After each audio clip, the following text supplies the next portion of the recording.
फांसी के फंदे पर झूलने से पहले भगत सिंह ने देशवासियों को क्या संदेश दिया और समय से कितना पहले भगत सिंह को फांसी दे दी गई और कौन से कारण थे जिसके वजह से भगत सिंह को फांसी के फंदे पर झूलना पड़ा। यदि आप इसकी सच्चाई को जानना चाहते हैं तो आप बने रहें इस वीडियो के अंत तक।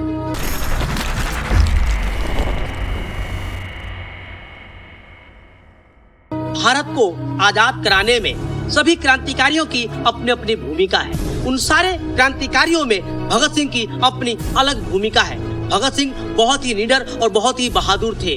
अक्सर लोग ये जानना चाहते हैं कि आखिर भगत सिंह को क्यों गिरफ्तार किया गया था और क्यों फांसी दी गई थी। तो भगत सिंह और उनके साथियों ने एक अंग्रेज अधिकारी जॉन सैंडर्स की 1928 में गोली मारकर हत्या कर दी थी और साल 1928 में सेंट्रल असेंबली पर बम मारने के बाद इन्होंने अपनी गिरफ्तारी दी, क्योंकि ये चाहते थे कि क्रांतिकारी भावनाएं देश भर में फैले। भगत सिंह और उनके साथी क्या चाहते हैं, इसीलिए उन्होंने अपनी गिरफ्तारी दी थी। अंग्रेज भारतीयों पर तरह तरह से जुल्म करते थे, अत्याचार करते थे। वो सत्य, अहिंसा और प्रेम से डरने वाले नहीं थे, क्योंकि वो मान चुके थे इस विचार से उनका कुछ नहीं बिगड़ता है। और भगत सिंह ये समझ गए थे कि ईंट का जवाब पत्थर से ही देना होगा, लोहे को लोहा ही काटता है। इसलिए उन्होंने अंग्रेजों को जवाब देना शुरू किया। अब अंग्रेज समझ गए कि भगत सिंह को रोकना बहुत ही जरूरी है। अगर उन्हें नहीं रोका गया तो क्रांति की भावना फैल जाएगी और अंग्रेजों का भारत में टिकना मुश्किल हो जाएगा। भगत सिंह का जन्म 27 सितंबर 1907 ईस्वी में पंजाब के लायलपुर जिले के बंगा नामक गांव में हुआ था। इनके पिता का नाम सरदार किशन सिंह था और माता जी का नाम विद्यावती था। भगत सिंह लाहौर सेंट्रल जेल में बंद थे और यहीं पर उनको ठीक समय से 11 घंटे पहले यानी 23 मार्च 1931 को शाम 7:33 पर फांसी के फंदे पर झुला दिया गया था। फांसी के पहले के वो चंद घंटे जो भगत सिंह लाहौर सेंट्रल जेल में गुजार रहे थे, अचानक से ही जेल के वार्डन चरत सिंह आते हैं और वह कैदियों से कहते हैं कि सभी अपने अपने कोठियों में चले जाएं। मगर उन्होंने इसका कारण नहीं बताया, सिर्फ यह कहा यह ऊपर से आदेश है। कैदी समझ नहीं पा रहे थे कि आखिर बात क्या है, इतनी जल्दबाजी किस बात की है और हमें क्यों कोठियों में जाने को कहा गया है। थोड़ी देर के बाद जेल का नाई बरकत आता है। वह धीमे स्वर में कुछ कहता है। वह कहता है कि आज शाम भगत सिंह, राजगुरु और सुखदेव को फांसी के फंदे पर झुला दिया जाएगा। उनकी बातों को सुनकर कैदी बहुत दुखी हुए। वो कुछ नहीं कर पा रहे थे क्योंकि वो असहाय थे, लाचार थे और बेबस थे। जब बाकी कैदियों को लगा कि भगत सिंह, राजगुरु और सुखदेव कुछ घंटे के मेहमान हैं, तो वो काफी परेशान हो चले थे। वो चाह रहे थे कि किसी प्रकार भी भगत सिंह और बाकी क्रांतिकारियों के जो वस्तुएं हैं, वो सामान, डायरी, कंघी इत्यादि जिनका वो प्रयोग करते थे, वो किसी तरीके से उसको हासिल करना चाहते थे, ताकि वो अपने पीढ़ियों को यह बता सके कि वह भी भगत सिंह के साथ जेल में कैद थे। एक बार एक बड़े नेता ने भगत सिंह से कहा कि आपने लाहौर षड्यंत्र केस में अपना बचाव क्यों नहीं किया।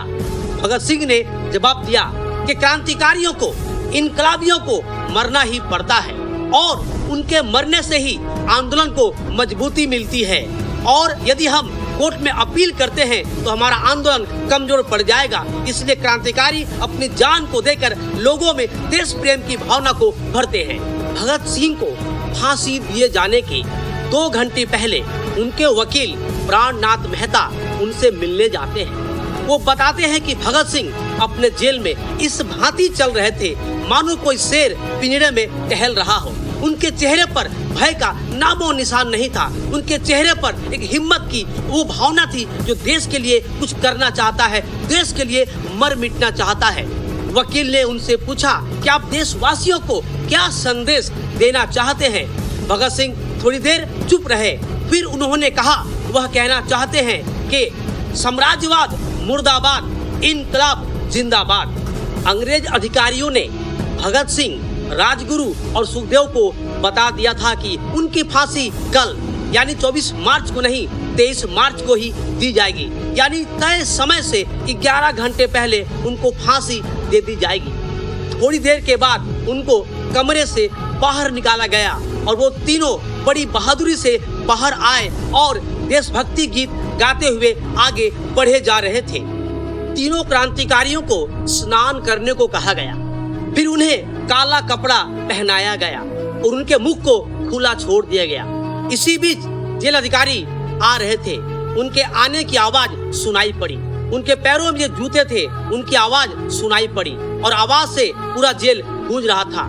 इसी बीच जेल में मौजूद कैदियों ने भी शोर करना शुरू कर दिया।